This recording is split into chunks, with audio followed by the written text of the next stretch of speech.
ওয়ান-11 সরকারের সময়ের আলোচিত সাবেক সেনা কর্মকর্তা মাসুদ উদ্দিন চৌধুরীকে গ্রেফতার করেছে ঢাকা মহানগর পুলিশের গোয়েন্দা বিভাগ ডিবি। এই গ্রেফতারের ঘটনাকে বর্তমান সরকারের ভালো সূচনা হিসেবে দেখছেন চলচ্চিত্র নির্মাতা ও সাবেক উপদেষ্টা মোস্তফা সরোয়ার ফারুকী।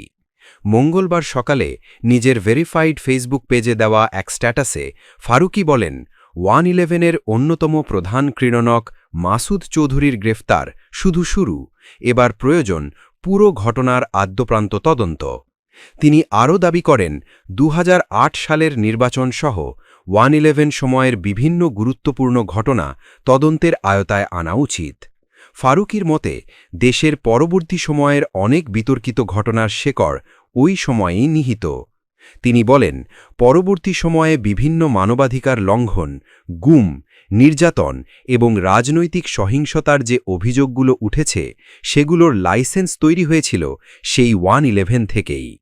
ফারুকী মনে করেন, একটি ট্রমা আক্রান্ত জাতিকে সামনে এগিয়ে নিতে হলে দুটি বিষয় অত্যন্ত গুরুত্বপূর্ণ: বিচার এবং স্মৃতি সংরক্ষণ। তার ভাষায়, ইতিহাস সংরক্ষণ করা যেতে পারে জাদুঘর, ডকুমেন্টেশন কিংবা গবেষণা প্রতিবেদনের মাধ্যমে, আর অপরাধের বিচার নিশ্চিত হলে জাতি অতীতের অধ্যায় থেকে শিক্ষা নিয়ে সামনে এগিয়ে যেতে পারে। তবে এই দুই প্রক্রিয়া সম্পন্ন না করে সবকিছু ভুলে যাওয়ার প্রবণতা বিপজ্জনক বলেও সতর্ক করেন তিনি। এতে একদিকে যেমন অপরাধীরা উৎসাহিত হতে পারে, অন্যদিকে মানুষের মধ্যে ক্ষোভ থেকে যায়, যা দীর্ঘমেয়াদে সমাজের জন্য ক্ষতিকর। সবশেষে তিনি জোর দিয়ে বলেন, সত্য উদ্ঘাটন, বিচার এবং ইতিহাস সংরক্ষণের মধ্য দিয়েই একটি সুস্থ ও স্থিতিশীল ভবিষ্যৎ গড়ে তোলা সম্ভব।